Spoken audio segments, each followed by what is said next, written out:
əsas məsələlərdən biri nədir? Əsas məsələlərdən də biri budur ki,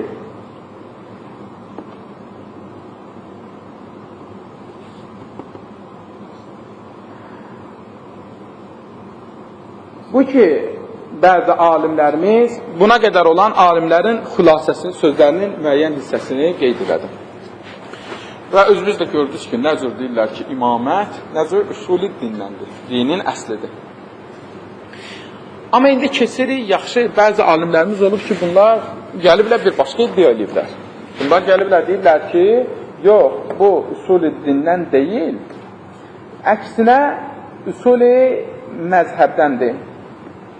Bu sözün mənası nədir? Məsələn, Seyyid Xoy rəhmətullah aleyh əgər bu sözü deyirsə və yaxud da Seyyid Həkim rəhmətullah aleyh, Seyyid Mahsin Həkimi deyirəm, əgər bu sözü deyirsə və yaxud da Seyyid Xomeyni rəhmətullah aleyh sözləri deyirsə, bu sözün mənası nədir? Niyə gəlib elə bu sözü deyirlər ki, bu usul dindən deyil, bəlkə usul məzhəbdəndir? Burada gərək fərq elətdirək. Nədir fərq, nədir? Bəzi hökmlər var ki, bəzi ünvanlar. Onların bir vaqei mərtəbəsi olur. Bəziləri də var ki, onların etibari mərtəbəsi olur. Yəni, şəri mərtəbə. Mərtəbətül vaqeiyyə deyirlər və mərtəbətül etibariyyə, yəni şər'iyyə. Bu nədir? Məsələn, müəyyən hökmlər var ki, onların hökmü nədir? Yəni, onların hökmündən danışanda deyirik ki, bu vaqiidir. Bəziləri üçün də deyirik ki, heç qarışdırın. Hökmü əvvəli saniyə yox. Vaqii və həqiqətdir. Yəni, vaqiidir, bir də var etibarı. Etibarı budur ki, etibarı bilirsiniz də, yəni, şəriət bunu bu cür nə sahib deyə etibarıdır. Və yaxud da nəsə bunu belə sahib, yəni həqiqət yoxdur, amma nəsə sahib deyə bu cür nədir? Məsələn, gəlirik pisliyə. Nəsə pislik. Pislik o bizim dildə də nəcislikdir, ona görə nəcasəti gəlin götürək. Nəcasəti götürəndə, məsələn, qaitin, yəni insanın o artığı ki var, həmin o artığının pisliyi vaqiidir, yoxsa etibarıdır? Hə? Etibarıdır? Belə də getirilir. Nə sayılır? Etibarıdır, vaqiidir, vaqiidir də. İstəyirsən sən müsəlman İslamı qəbul elə, istəyirsən qəbul eləmə. Yəni, həqiqətdə bu pis bir şeydir də. Və yaxud da olsun insanın boğulu, yəni sidik. Bu da nədən sayılır? Vaqei olaraq nədir? Pislik sayılır, pis bir şeydir. Amma bunun yanında gələk kafirin pisliyinə. Biz ki deyirik kafir nəcis. Demək, boğula, qaitə biz nəcis deyəndə nə deyirik? Yəni vaqei də həm vaqei, həm etibarı hər ikisi onda olacaq. Niyə? Çünki həm zahirən də şəriəti qəbul eləməyən də olsun, ondan çəkinəcək. İndi bir-iki nəfər çəkinmirsə, bu heç vaxt qaydaya xilaf sayılmır, o nəsə bir problemi olan bir şəxsdir. Amma indi gəlir kafirin nəcisliyinə. Bunun nəcisliyi, o pisliyi var, pis olması vaqiidir, yoxsa etibarıdır? Etibarı bu deməkdir, öyle bəzi dəfə yəni elə belə yüngül şeydir. Yox, etibarı ola bilər, böyük bir məsələ etibarı olsun. Düzdür? Amma nədir? Etibarı da etibarıdır. Təbii ki, etibarı. Niyə? Çünki bir nəfər mənim yanımda oldu kafir indi. Nəcisli nəcisdir. Nəcisli Allah inkar elədi. Bəyəm onun dərisi ilə mənim dərim nəsə fərq edir? Eyni dəridir də, eyni qandır, eyni dəridir, eyni tərdir. Əli məndə tərləyəndə heç nə olmur, onda tərləyəndə olur nəcis. Niyə nəcis olsun? Bunu sadəcə şəriət deyib ki, onu nəcis saymalısan. Yəni ona ki, etibarıdır, vaqiidir, yəni həqiqətdə nəsə dəyişilmədi. Kafir olan kimi dəyişilib nəsə, məsələn, o nəcis, düzdür, həmin o boğul və qaid. Nədir? Şəriət desə də, deməsə də bu onsa çəkinəcək bir şeydir. Düzdür? Amma bu bursu nədir? Bu bursu yox, kafir o cürünə dəyişmədi. Və yaxud da mən indi müsəlmanam, düzdür, pakamda, indi Allah eləməmiş, gəldim birdən Allahı inkar elədim. Nəsə məndə dəyişdi zahirən dəyişmədi ki, nə oldu? Hökmü etibarım dəyişildi. Yəni şəriət mənə deyəcək ki, bundan sonra nə sayılır bu? Nəcis sayılır. Düzdür? Burasına qədər məlum olmadı. Və yaxud da bu bir misal. İndi gəlir ikinci bir misalı bura. Hədislərimizə əsasən hər ikisinin şəri hökmünə baxımından deyirəm, amma başqa baxımdan demirəm, şəri hökm baxımından. Hədislərimizə baxanda məsələn, şəhid haqqında, düzdür? Bu ki, şəhadət var, hədislərə baxırıq, görürük, bunun da bir dənə mərtəbətül vaqiyyəti var, bir də mərtəbətül etibarı, yəni şər'iyyəsi var. Deyək ki, həm təkviniyə də aid misalıdır, yəni aləmdə nəsə dəyişir. İndi ikinci nədir? Hədislərdə şəhadət haqqında gələndə deyir ki, məsələn, mən matə qəriqdən matə şəhidən. Kim? Suda qərq olsa, təbii ki, bu möminə aiddir da, suda boğulub ölsə, şəhid sayılacaq. Və yaxud da ki, kim yanaraq ölsə, hədislər deyək, bunu da qəbul edirlər, nədir sayılır? Şəhid sayılır. Və yaxud da kim elm dalıcan getsə, o yolda ölsə, hökmü nədir? Şəhiddir. Bəlkə Peyğəmbərdən hədis var, necə ki, Səvaiqul Muhraqədə İbn Həcər Əsqəlani deyir ki, mən matə alə hubbə Ali Muhammed matə şəhidən. Allahümmə salli alə Muhammed Ali Muhammed. Kim Peyğəmbər əhl-i beytinə məhəbbət üzərində ölsə, o şəxs nədir? Şəhid sayılacaq. Düzdür? Yaxşı, buradakı şəhiddən məqsəd nədir? Mərtəbətül. Həmin o mərtəbələr ki sayılır, həmin o mərtəbətül vaqiyyəyə aiddir, yoxsa mərtəbətül şər'iyyə aiddir? Şəriyə aiddir. Ölsə, şəriətdə şəhidin hökmü nədir? Şəhidin hökmü budur. Ölsə, düzdür, nə kəfən lazımdır, qüsul lazımdır, onu o cürünə dəfn eləyəcəksən. İndi bu hədisdə bəziləri bu hədisləri götürür, düzdür. Burada həm ifrat, həm təhrid var, hər iki tərəfini fikirləşin. Bu adam şəhid sayılır hədislərə görə. Heç kim inkar eləyə bilməz. Peyğəmbər əhl-i beytinə ölə şəhid olar, yanıb ölsə şəhid olar, batıb ölsə şəhid olar, elm yolunda getsə şəhid olar. Birbaşa hədislərimizdir. Yaxşı və hədislər deyir, buradakı hökm nədir? Şəri hökmdür, yox, şəri hökmüdür. Burada mərtəbətül vaqiyyədir, yəni vaqiyyətdə qiyamət günü şəhid kimi gələcək. Amma bir nəfər indi döyüşsə, imamın əmri ilə, Peyğəmbərin əmri ilə və yaxud da İslam dinini müdafiə eləyib döyüşsə, bu şəxs öləndə, həmin o meydanda ölsə, ya, söhbət meydanda ölməkdən gedir. Bunun hökmü nədir şəri şəhid olaraq? Şəri, həm vaqiyi o söhbəti yox, həm də şəri olaraq nədir? Şəhid sayılacaq. Yəni, şəhid nədir? Şəriətdə deyilən şəhid. Gənd edin, şəriətdən söhbət gedir. Şəri şəhid sayılacaq. O da nədir? Nə qusul verəcək, nə kəfən. Və yaxud da biraz da yeramata, biri indi qəbul eləmək ki, necə bu döyüşdə öldü, sən bunu şəhid saydın, o bursunu da vaqiyyətdə qiyamət günü şəhid saydın. Məsələn, mən getdim İslam dinini müdafiə edirəm, Peyğəmbərin yanında döyüşürəm. Yaralandım, gəldim, evdə öldüm. Şəhidəm, şəhid deyirəm. %100 amı deyəcəkdə şəhidi kimsə inkar eləyə bilər, amma şəriət mənə şəhid deyəcək, şəriət şəhid deməyəcək. Yəni şəriətdə ki, şəhidə şamil olan hökmlər var, qüsulsuz və kəfənsiz bastırılmalıdır. Bu şamil olacaq mənə? Yox. Mən niyəm? Şəhid həqiqiyəm, vaqiyyətdə şəhidəm, qiyamət günündə şəhid kimi getiriləcəm. Amma bu cür nə bastırılacağam? Bu cür nə şəhid sayılacağam? O cür nə şəhid sayılmayacaq? Şəri şəhid sayılacağam? Yox, şəri şəhid sayılmayacağam ki. Düzdür? Və yaxud da getir. İndi adam biraz əymə tərəfə getmək istəmir. Məsələn, imamlar getir. İmamlar o ki, şəriətdə şəhid üçün qayda qoyulub, qüsulsuz və kəfənsiz bastırırlar. İmamların bir də İmam Hüseyin əleyhissalamın istisna ilə, o bursa imamlar, o cür nə cür dəfn olunub? Ona kəfəndə vurulurdu və qüsulda verilirdi. Düzdür? Şəri şəhid sayılırdı, mərtəbətü şər'iyyə ilə şəhid sayılırdı. Şəriətdə ki, o şəhidin hökmü var, qüsulsuz və kəfənsiz dəfn olunur. O ona şamil olmurdu. Amma həqiqi şəhiddir, şəhidlərin bunlar ağasıdır. Şəhidlər, əlbəttə şəhidlər. Və burada ifrat şeylə deyirəm ki, yəni bəziləri ifrat, bəziləri təfrit edir, bəziləri təfrit də şeylə. Məsələn, biri elə Allah niyyətini Allah eləyib, vətənini müdafiə edir. Vətənini müdafiə edir, ölür. Şəriətdə bir çox alimlərə görə buna nə verilməlidir? Əgər vətəni müdafiə edirsə, nə veriləcək? Öləndə qusul kəfən veriləcək, verilməyəcək. Bəli, yəni şəri şəhidlik ki deyilir, yəni qusul və kəfən verilməyinə ehtiyac yoxdur. Bundan sayılmayacaq, gərək buna qusulla kəfən verilsin. Amma həqiqətdə şəhiddir, bəli, əlbəttə şəhiddir və qiyamət günündə şəhid kimi gələcək. Yox da hər hansısa bir alimizi vurub öldür, şəhid əvvəl, şəhid sani, şəhid salis var, Bunlar nədir? Bunlar şəri şəhiddir, şəri şəhiddir. Amma həqiqətdə şəhiddirlər. Bəli, vaqiyyətdə, yəni mərtəbətül vaqi mərtəbədə bəli şəhiddirlər. Amma mərtəbətül etibaridə, yəni şəri mərtəbədə şəhid deyirlər. İndi bu məsələni mən niyə zikr elədim? Bu ki, imamət üsul-i dindəndir, yoxsa yox. Bu ki, bəzi alimlərimiz deyib, üsul-i dindən deyil, üsul-i məzhəbdəndir. Bunlar üsulü məzhəb deyəndə nəyə nəzərdə, niyə deyirlər üsulü dindən deyil? Bir o alimlərin fikirlərini götürün, hamısını getirirlər fiqhi kitablarından dəl getirirlər. Seyyid Xoy rəhmətullahi aleyh. Laf Şəxsəvat Təbrizi əgər bir dənə etiqadı sual cavabda da desəz, çünki bir bu sözümə işgal gedirər ki, bu etiqadı sual cavab, bu fəqihdir. Sən gərək fəqihlə mütəkəllimin, kəlam aliminin istilahlarını bir-birindən ayırasan. Ola bilər eyni söz fiqhdə bir mənada işlənsin, kəlamda bir mənada.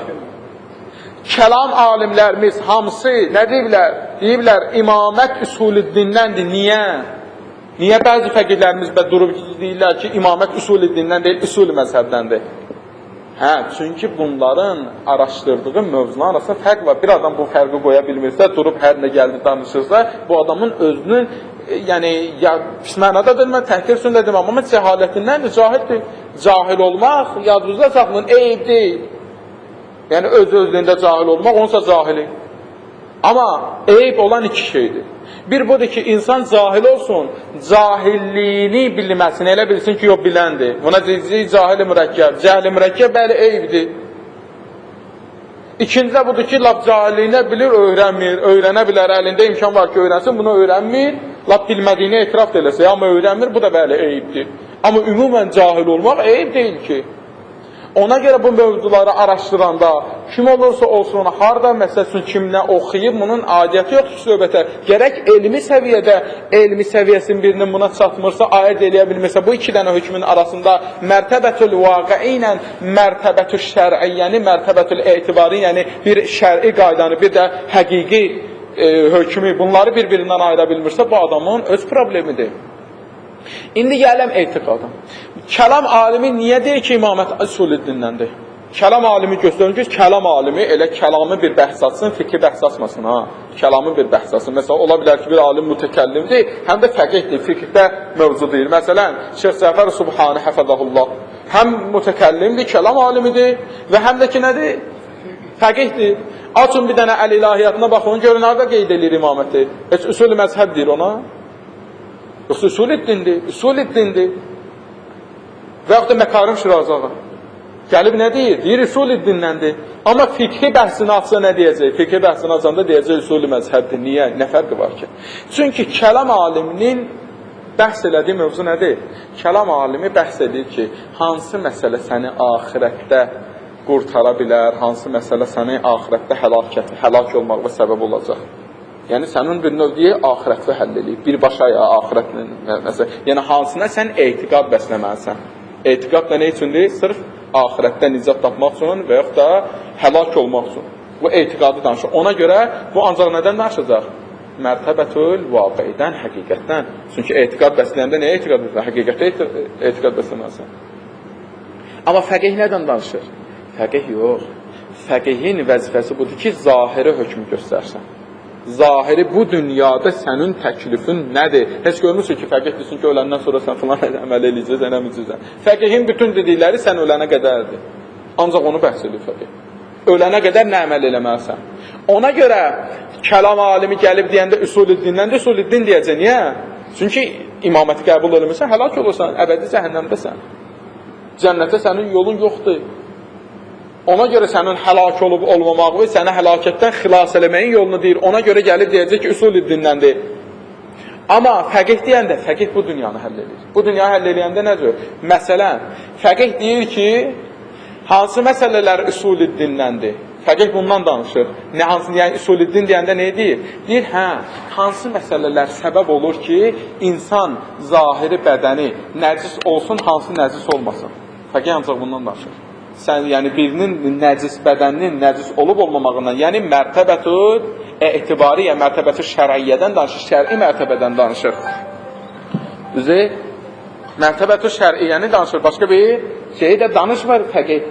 Yəni fəqih deyir ki, görəsən, fəqihlərimizin açıq-aşkar sözünə baxın, əksər fəqihlərimizə görə müsəlman olmaq şərti nədir? Şəhadəteyn. Şəhadəteyndir. Başqa heç bir şeydə səbəbi yox.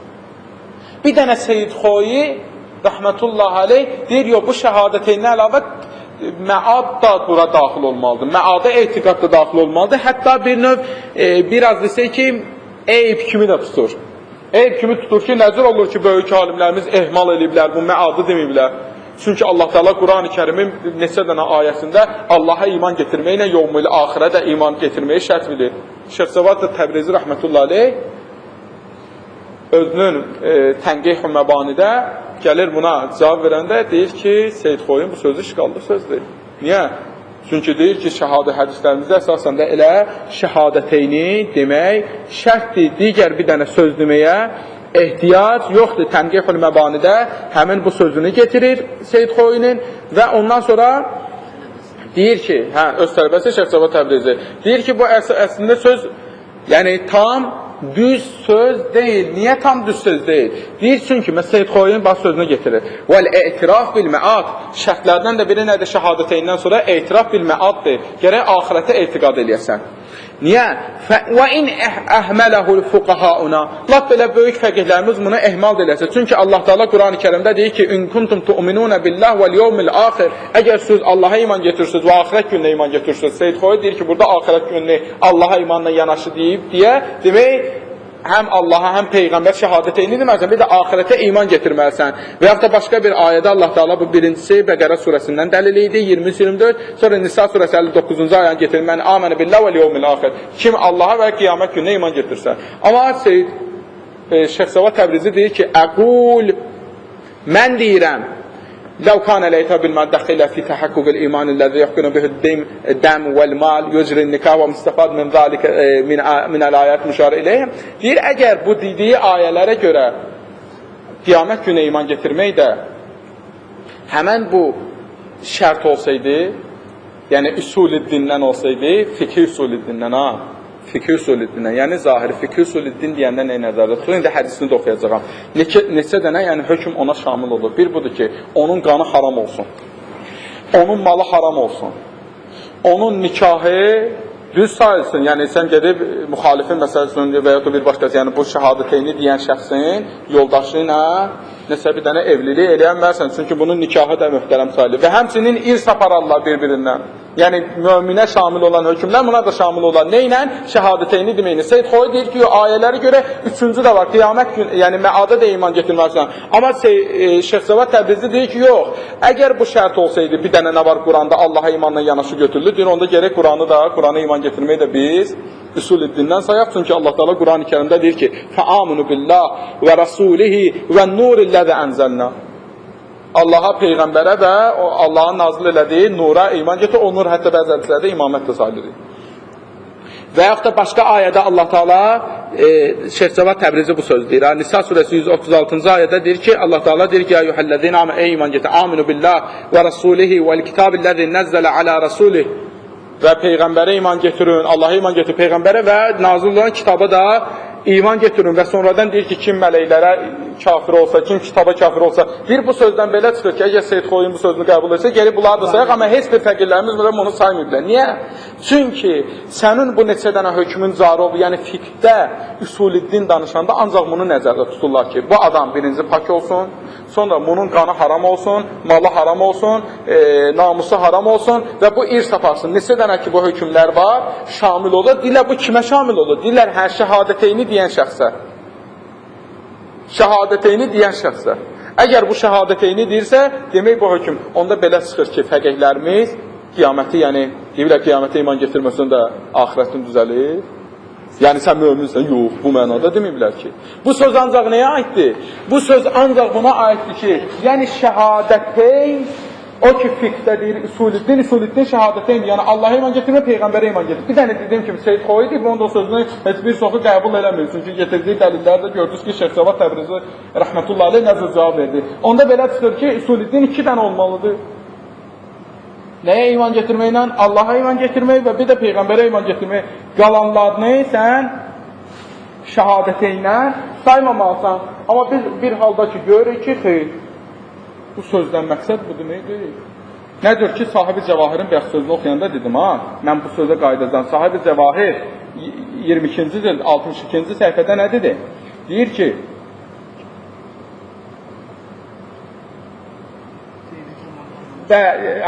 orada deyir ki, çünki bunlar, müxaliflər, bu hökmdə İttihadul küfrül İslami vel imanı. İslami küfürlə imanı küfür bir-birinlə burada eynidir. İslami küfür nədir, imanı küfür nədir? Əgər fəqihlər bu günləri deyib şəhadəteyni deməklə sən kafir olmursan, kafir nə mənada? Yəni İslamın müqabilindəki kafir. Bir İslamın müqabilində küfür var, bir imanın müqabilində küfür var. İslamın müqabilində olan küfür nədir? Yəni sən əgər müsəlman olsun, şəhadəteyni desə müsəlmansan. Yəni İslamın müqabilində olan kafirlərdən sayılmayacaqsan. İslamın müqabilində olan kafirin hökmü nədir? Yəni bunun nə malı, nə canı, heç bir şey haram deyil, hörməti yoxdur. Bu mənada hörməti yoxdur ya. Mal, can, namus baxımından. Bir də irs baxımından, irs aparmaz, bir şey eləməz. Hə? Amma bunun müqabilində sən müsəlman olsun, müsəlman sayılsın. Yəni sənin qanun, malın, canın, namusun, bunlar hamısı haramdır və irs aparırsan. Amma bir dənə də var küfr-i imanı. Küfr-i imanı nədir? Sənin axirətvə aid və savaba aid. Nə cür ki, bu sözə böyük alimlərimiz də açıq-aşkar deyiblər.